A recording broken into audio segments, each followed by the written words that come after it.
अभी robot robot मतलब क्या रहता है, डेफिनेशन उसका, बराबर आपको डेफिनेशन पूछ सकते हैं। Robot is a modern science, is an automatic servo control freely programmable multi-purpose manipulator with several areas for handling of workpiece tool and some special device and equipment। मतलब इसमें हम ऑटोमेटिक काम करते हैं, सर्वो कंट्रोल रहता है, servo motor रहता है। सर्वो मोटर मतलब जो क्लॉकवाइज भी घूम सकता है या एंटी क्लॉकवाइज भी घूम सकता है, अपने जैसे हमने उसको सर्किट प्रोवाइड किया, करंट दिया है, उसके हिसाब से वो एक्ट करता है। Freely programmable, automatically freely programmable रहता है, वो अपने हिसाब से हम प्रोग्राम कर सकते हैं उसको। मल्टीपर्पज़ मैनिपुलेटर, मल्टीपर्पज़ रहते हैं, उसको जो मैनिपुलेटर रहते हैं, उसको जो एंड ग्रिपर रहते हैं, ऐसे ये देखो ये ग्रिपर है, उसका ग्रिपर क्या रहते हैं, मल्टीपर्पज़ रहते हैं, मतलब एक ही यूज़ के लिए नहीं, हम उससे पकड़ भी सकते हैं, उससे हम अलग अलग काम कर सकते हैं। Multipurpose manipulator with several areas for handling workpiece tool and some equipment and devices, बराबर। इसको क्या बोलते हैं, हम रोबोट बोलते हैं। रोबोट इज अ कंप्यूटर, दूसरा डेफिनेशन क्या है उसका, robot is a computer control manipulator. Computer control manipulator है, मैनिपुलेटर मतलब क्या, ये ग्रिपर समझो, मैनिपुलेटर मतलब ग्रिपर, काम करने के लिए। अब मतलब सिंपल अपना कैसा वो जो ये रहता है ना अपना क्रेन, क्रेन के कैसे रहता है, क्रेन से हम ऐसे पकड़ भी सकते, ऐसे तोड़ भी सकते, ऐसे घिस भी सकते, ऐसे कट भी कर सकते, बराबर कि नहीं। उसको सब 4-5 कट करने के लिए भी रहता है, दबाने के लिए भी रहता है, पकड़ने के लिए भी रहता है, उसको क्या बोलते हैं, manipulator. Which consist several rigid links to form various mechanisms design to move material parts, that is to do variety of task in much faster and efficient way than human. मतलब ये कंप्यूटर कंट्रोल मैनिपुलेटर है, जिससे हम अपना जो काम है वो ज़्यादा अच्छी तरह से, इफ़िशिएंट वे से एंड फास्टर वे से कर सकते हैं दैन ह्यूमन, बराबर। और उसके लिए क्या क्या रहता है, बहुत सारे रिजिड लिंक रहते हैं जो हम मिला के उसको क्या बोलते हैं, जो सब मिला के हम सपोज तो मैकेनिज़्म उससे तैयार करते हैं, और वो मैकेनिज़्म से यूज़ करके उसमें हम सेंसर वगैरह प्रोवाइड करते हैं, मोटर वगैरह प्रोवाइड करते हैं, सब प्रोवाइड करके उसको मेमोरी देते हैं, आर्टिफिशियल इंटेलिजेंस प्रोवाइड करते हैं, वो सब को मिला के उसको क्या बोलते हैं, उसको रोबोट बोलते हैं, बराबर। ये अपना सिंपल डायग्राम है रोबोट का। ये देखो यहाँ से रोटेट हो रहा है, ये 1 डिग्री ऑफ फ्रीडम, ये 2nd डिग्री ऑफ फ्रीडम, ये 3rd डिग्री ऑफ फ्रीडम। मतलब ये कि 3 जगह से हम रोटेट कर सकते हैं, ऐसे वर्टिकली सेंटर और सेंटर से, ऐसे हॉरिजॉन्टली, और यहाँ से फिर से वर्टिकली। और ये हमारा ग्रिपर है, ये हाइड्रोलिक सिस्टम भी हो सकता है या न्यूमेटिक सिस्टम भी हो सकता है अपने हिसाब से। अभी आपके लिए IMP question, application of robot. Robot हम कहाँ से कहाँ यूज़ कर सकते हैं। It is in an automatic plant for handling radio active material. Radio active material जो रहते हैं हमारा, दो ह्यूमन के लिए हैंडलिंग करना उसको पॉसिबल नहीं है, तो वहाँ पे हम हमारा मतलब 100% ज़रूरी है कि वहाँ हम रोबोट ही यूज़ करें, तो वहाँ पे हम रोबोट यूज़ करते हैं। They are used in space satellite, space station and satellite. मतलब स्पेस स्टेशन एंड सैटेलाइट में भी हम इंसान ज़्यादा जा नहीं सकते, वहाँ पे भी अपने को रोबोट का यूज़ करना पड़ता है। For different difficult and complicated operations in hospitals. अभी हॉस्पिटल एंड ऑपरेशन भी बहुत सारे ऐसे हैं जो इंसान मतलब पूरे इफ़िशिएंट वे से नहीं कर सकता, वहाँ भी हम क्या करते हैं, मशीन का, रोबोट्स का यूज़ करते हैं। Micro robots are install in human body to avoid damage.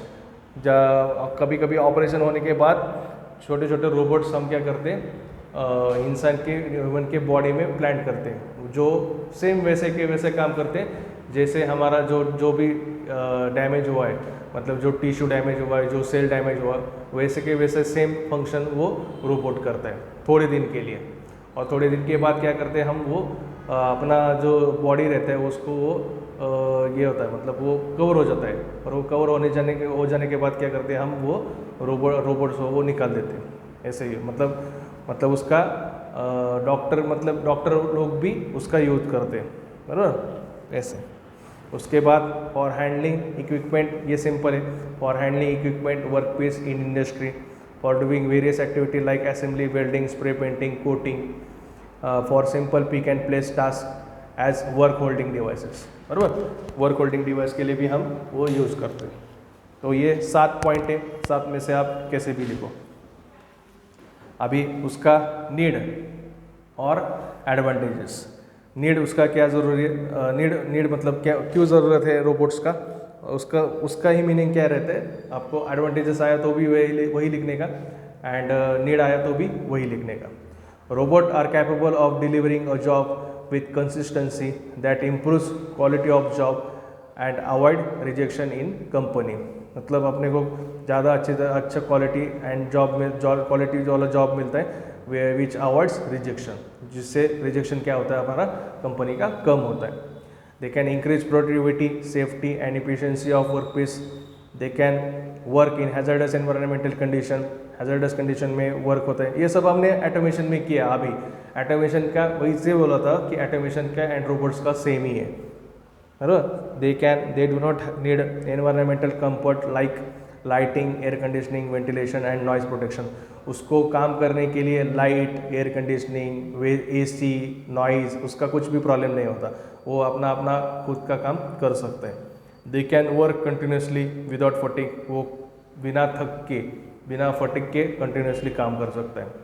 They have high load carrying capacity. उसका लोड कैरिंग कैपेसिटी क्या रहता है, ज़्यादा रहता है। मतलब वो मटेरियल हैंडलिंग के लिए, हेवी जॉब उठाने के लिए भी हम यूज़ करते हैं, बराबर। They can perform multiple task simultaneously. वो मल्टीपल टास्क कर सकता है simultaneously by which is not possible by human beings. Human के लिए वो पॉसिबल नहीं है भी तो कम वक्त के लिए, कंटिन्यूसली नहीं कर सकते, बराबर। तो ये सब क्या है उसका एडवांटेजेस है रोबोट्स का। ये भी आपके लिए इंपॉर्टेंट क्वेश्चन है IMP, बराबर। उसके बाद डिसएडवांटेजेस क्या है कि अब सबसे पहले कि इसके वजह से अनएम्प्लॉयमेंट हो रहा है, इसका इनिशियल कॉस्ट ज़्यादा है, तो वही लिखा है देखो। Robot can replace human workers which creates economic problems. उसकी वजह से इकोनॉमिक प्रॉब्लम हो रहा है। Reduction in worker salary, worker की सैलरी कम हो रहा है, अनएम्प्लॉयमेंट हो रहा है।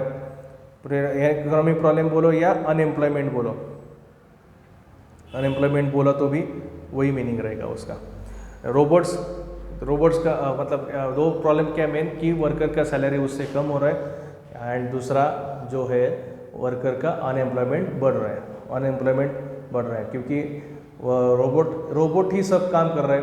बाकी वर्कर को कुछ काम नहीं मिला तो अनएम्प्लॉयमेंट ऑटोमेटिकली ऑब्वियस है कि अनएम्प्लॉयमेंट बढ़ेगा।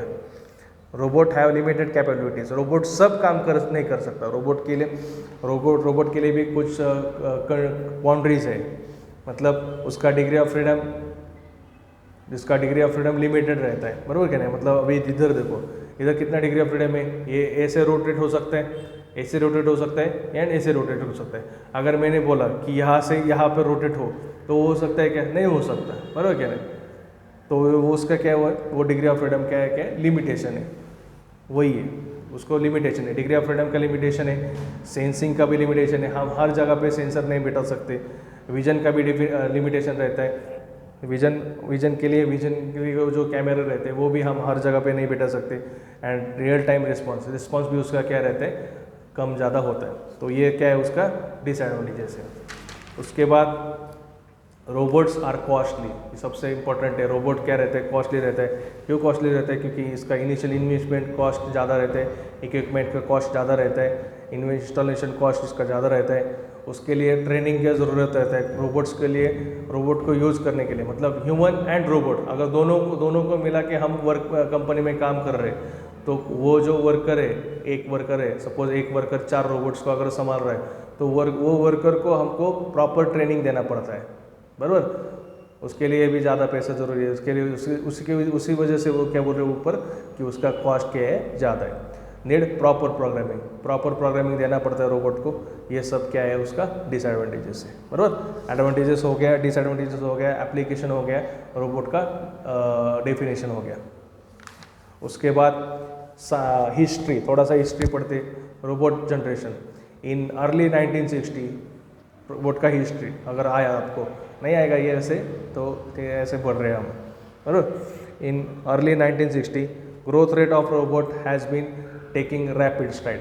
1960 से रोबोट्स का ग्रोथ रेट क्या है, इंक्रीज रैपिड ज़्यादा तरीके से क्या हुआ है, बढ़ रहा है. There are basically 5 generation of robots. Controller are described as follows. Basically 5 generation हो गए. फर्स्ट जनरेशन में क्या हुआ था, इन फर्स्ट जनरेशन सिंपल क्या रहता है अपना रोबोट, मतलब क्या, पिक एंड प्लेस. ऐसे जॉब उठाओ, यहाँ पे जाके प्लेस करो, बाकी कुछ भी नहीं. In first generation robot are simply non servo, pick and place with mechanical sequence defining stop points. मतलब ये स्टार्ट पॉइंट, यहाँ से उठाओ और यहाँ पे रोको, स्टॉप पॉइंट, उसको क्या बोलते हैं, first generation robot. Second generation robot में क्या रहता है, second generation robots with addition of sensing device. Second generation में क्या किया हमने डेवलपमेंट, उसको सेंसर बिठाया, अलग अलग सेंसर बिठाया, सेंसिंग डिवाइसेस दिया विथ फीडबैक डिवाइसेस, सेंसिंग दिया एंड फीडबैक डिवाइस दिया. उसकी वजह से क्या हुआ, हमारा रोबोट का जो इफिशियंसी है वो और ज़्यादा बढ़ा. Some limit switches are also added in this generation. Limit switch भी दिया उसको. ये क्या किया हमने, सब सेकंड जनरेशन में किया. थर्ड जनरेशन में क्या किया हमने, development of robot having human like intelligence start with third generation. मतलब जो मैं बोला ना पहले कि ह्यूमन की जैसे, माइंड की जैसे हम रोबोट बनाने की कोशिश करें, तो वो स्टार्ट कब उससे हुआ, थर्ड जनरेशन से स्टार्ट हुआ धीरे धीरे. Artificial intelligence and self learning, programmable logic controller, micro processor are introduce in this generation. Just introduce हुआ, डेवलप नहीं, इंट्रोड्यूस हुआ कि बाबा ऐसे हम कर सकते हैं. आर्टिफिशियल इंटेलिजेंस मतलब हम ऐसे रोबोट बना सकते हैं कि जो ह्यूमन की जैसे सोचे, ह्यूमन की जैसे एनालाइज करे और ह्यूमन की जैसे सोच समझ के हमको प्रोग्राम सॉल्व करके दे. इससे जस्ट स्टार्ट हुआ. Self learning, programmable logic controller, micro processor, ये सब थर्ड जनरेशन में इंट्रोड्यूस हुआ. This robots are easy to program. ये जो रोबोट होते हैं हमारे, वो क्या रहते थे, बेसिक थे, वो हम इजीली प्रोग्राम कर सकते थे. उसके बाद फोर्थ जनरेशन, मतलब 1980 के बाद, in the end of 1980 micro computers type robot based artificial intelligence are introduce. मतलब माइक्रो कंप्यूटर हो गए. माइक्रो कंप्यूटर हमने क्या किया, आर्टिफिशियल इंटेलिजेंस के यूज़ करके हमने वो रोबोट में बिठा दिया. तो उस रोबोट को हम क्या बोलते हैं, फोर्थ जनरेशन रोबोट बोलते हैं. मतलब जिसमें हम माइक्रो कंप्यूटर का यूज़ करते हैं और आर्टिफिशियल इंटेलिजेंस का यूज़ करते हैं. This robots have vision sensors. मतलब उसको क्या दिया हमने, विजन, वो देख सकता है, मतलब विजन करके देख सकता है कि क्या चल रहा है और कैसे चल रहा है, और उसके हिसाब से वो प्रोग्राम सॉल्व करके देता है. उसको क्या बोलते हैं, फोर्थ जनरेशन. और लास्ट अपना कौन सा है, फिफ्थ जनरेशन है, जो अभी चालू है, इन प्रोसेस है एंड फ्यूचर भी है. Predicting about future is difficult but not impossible. Upon future कैसे होने वाला है मालूम नहीं, लेकिन हम वैसे प्रेडिक्ट कर सकते हैं. Fifth generation robots can have super human and capability of producing its own clones.